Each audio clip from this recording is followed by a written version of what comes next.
ერთი შორეული სოფლის მიტოვებულ სასაფლაოებზე გაუგებარი, უცნაური მოვლენები ხდებოდა. როგორც ადგილობრივები ამბობდნენ, ამ სასაფლაოებზე ღამღამობით გაუგებარი ხმები ისმოდა, ჩნდებოდა უცნაური სილუეტები და საფლავებს შორის ერთგვარი ჩრდილი ჩამოწვებოდა ხოლმე. ამ ადგილებს ყველა ერიდებოდა. ერთ დღეს სხვა სოფლიდან მოსული მონადირე მელიას გაიკიდა დასაჭერად.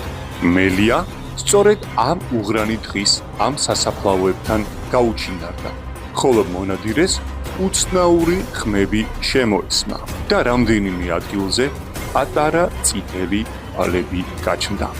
ეს ჭინკები იყვნენ, რომლებმაც გადაწყვიტეს, რომ მონადირეზე პირიქით ენადირათ.